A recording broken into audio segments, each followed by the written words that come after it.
Hey guys, it's been a productive, busy week here in the shop. I've been inside working on a customer's blazer, doing rust repair to it. So I've been eating little rust chunks and metal slivers all week. It's Saturday today, and I decided I want to change things up a bit, do something different. So I'm going to put a lift kit on this 68 3/4 ton four-wheel drive Suburban. I've got a used Tuff Country 4-inch set of front springs there I've had to kick around for a bit. And yeah, the truck has original worn out, 50-plus-year-old springs on it with bad bushing. So this is going to be kind of two birds, one stone. And we're going to make it look cool.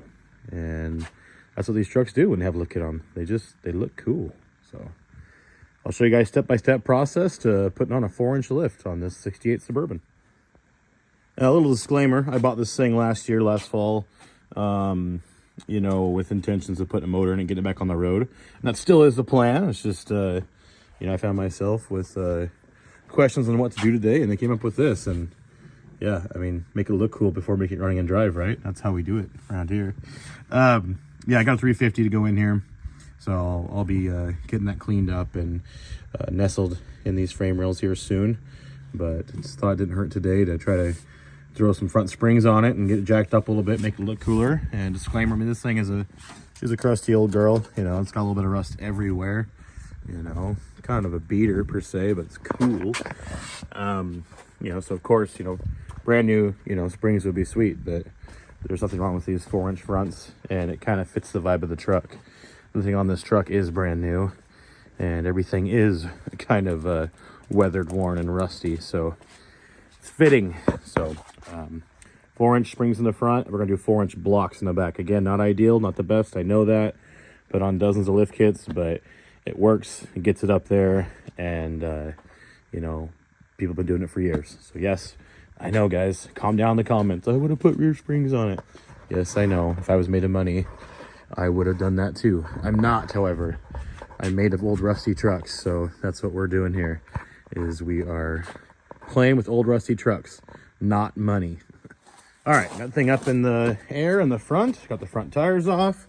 I got it safely supported with some jack stands. Guys, just use jack stands. I'm not your mom, I'm not your dad, but your life matters more than, saving 30 seconds of time of, safely supporting the vehicle for while you work under and around it and whatnot. Just use jack stands. So, got safely supported, and I've got the front diff here essentially, drooping, kind of hanging down. So these front springs are, kind of resting down the other way, and it gives me more room to work on everything and, get them undone here at the U-bolt plates. So maybe removing the front springs and the old front shocks. Those are gonna be too short by the time the lift springs are in place.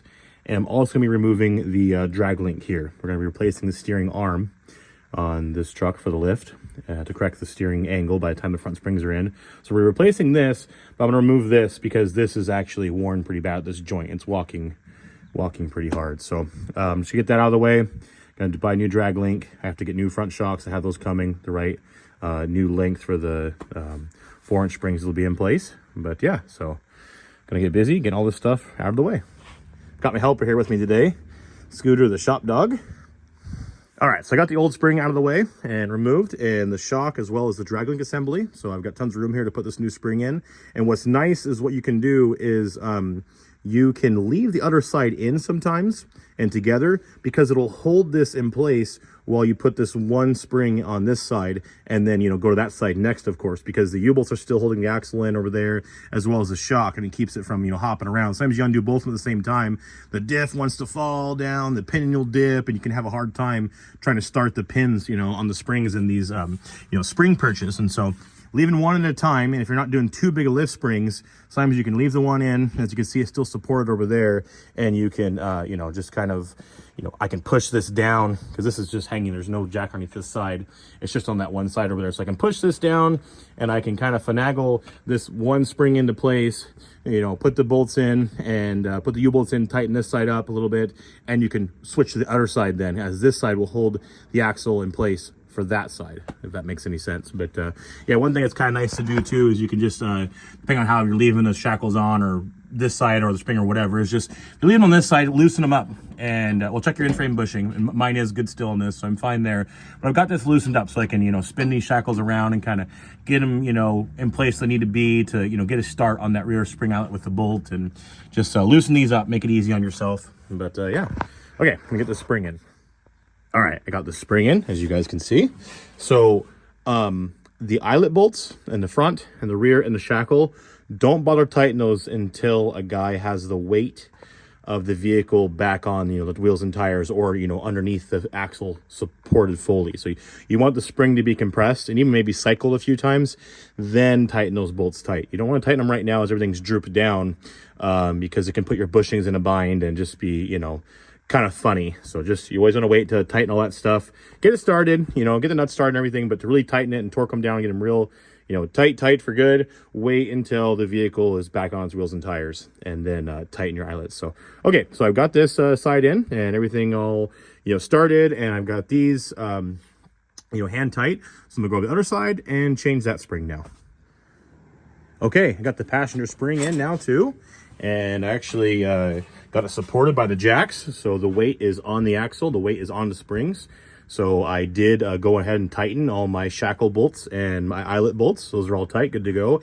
And I did tighten my front U-bolts and torque those. So the 5/8 U-bolts on the front of these trucks and the rear are, on the four-wheel drives, are 150 foot-pounds. And so always torque them. And then after you get these things on the road, finishing up your lift kit, go back and re-torque them at least once or twice after 50 miles, then after, you know, 250 or 500 miles. Just double check your U-bolts, because they have a tendency to kind of, you know, kind of settle, and, you know, sometimes even find themselves a little bit loose by the time you put some miles on these things and the springs start to settle and whatnot. So always recheck your U-bolts. You can see here too, we've got a little bit extra. It's nice to kind of, you know, cut these and trim them down, make them look nicer.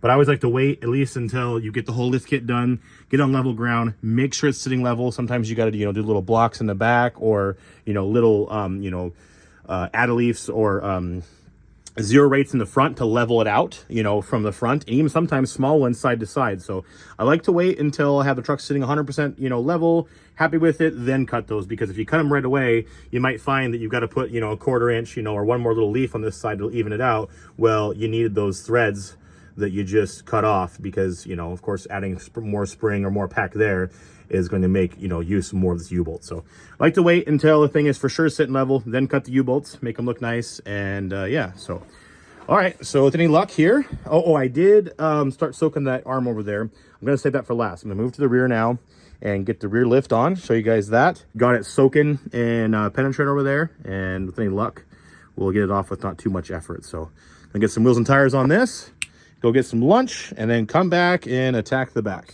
You can see that a, you know, 4-inch Tuff Country puts the brake line just on its limits. There's a little bit of leeway and flex there still, but any taller than this lift, you got to do brake lines, and usually a front drive line as well. As you can see, we've got this pulled out in the slit pretty good. There we go, that's better. So some used 35s, some old BFGs, 35, 12.5, 16.5s, little dry. When I make that size anymore, they're old tires, but they fit the look of the truck. They got good tread on them still, good enough for running around on and not getting too crazy. Yeah, they literally look like they've been on the truck for the last 20 years. So by the time I get the rear done, I'll have it to where it looked like it just had this lift kit on it this whole entire time. No new parts, nothing shiny, and yeah, old jacked up Suburban looks way better already. Okay, cool. We'll get some lunch and we'll finish up the back. The back's a little simpler because we're just doing some, you know, blocks here. So I got the old U-bolt out of the way. I've actually got that block in place over there. And yeah, it's just pretty straightforward putting any blocks in. This is the simplest lift kit you can do. So you could, excuse me, you can see that they're wedge. You can see the pins, you know, that one's right there, that one's right there. They work to lift it, you know, help the pinion with the lift as per the wedge, and then, you know, help also center, keep the axle center in the wheel well. So yeah, so the biggest thing with these is, you know, they're pretty simple to put in place, but just make sure that, you know, you're getting a full, you know, nice tight engagement with the pin, you know, the new pin of the block in the axle. Make sure it's not rocking back and forth and, you know, not all the way in there. I had to open up the pinhole in this thing a little bit with a drill bit. It was a little bit rusty. And then this one, I had to drill out the rust of this. These are obviously old used blocks, you know, came from that used lift kit. So anyways, yeah, kind of playing with some junk here, but it works. And yeah, so guys, gonna get this in place and get the U-bolts back in, and yeah, the back is essentially done. Okay, this block's in as well, so the rear's buttoned up. I did torque the rear U-bolts to 150 foot-pounds, same as the front, as I said earlier.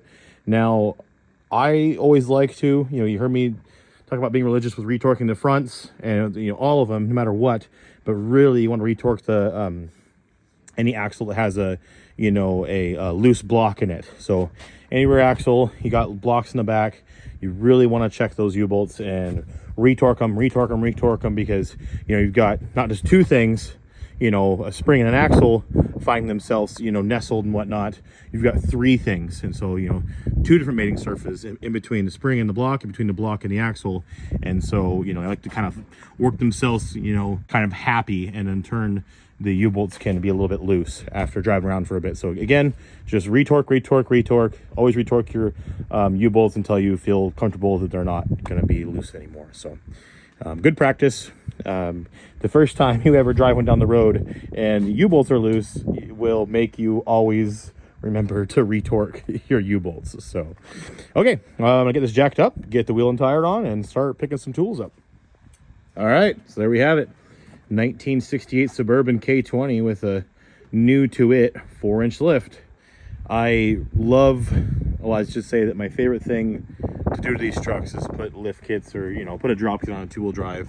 You know, you can do them in a day. They're not too difficult, and they're just really rewarding. You know, get you excited about the truck. You know, I mean, now I want to go dig that small block out and start cleaning it up and get ready to stuff in here, when I haven't touched the thing beforehand for, you know, 4 or 5 months since I pulled the old motor out. So they're just fun. You know, you can do them in a day, and it drastically changes the look of the vehicle. You know, when this morning this thing was looking like it was almost a two-wheel drive, you know, and those puny little skinny tires, it was looking lame, kind of like my flatbed. I'm sure most all you guys have easily done what I just did there, probably 100 times over again, just like me, but, and we're just watching it because you're bored, or just cause. But I hope, if you haven't done one before, I hope it was helpful to you guys. And yeah, I am going to do a video on the steering arm removal. I was going to do it separate. I was going to put on this video, but this one's long enough, and I want to have that be a separate video, so it's easier for people to go and reference, or, you know, use, instead of having to dig through this whole video to watch that part. So I'll come in tomorrow morning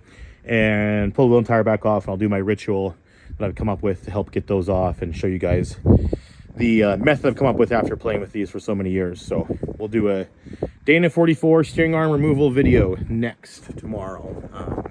Yeah, so there'll be more content on the Burb soon. I'm gonna get that motor cleaned up and in place. I'll do a video on that, and yeah, bring some life back on this old girl, get her back on the road. All right, guys, thanks for watching. Like, comment, subscribe, and I appreciate your guys' support so far on this channel.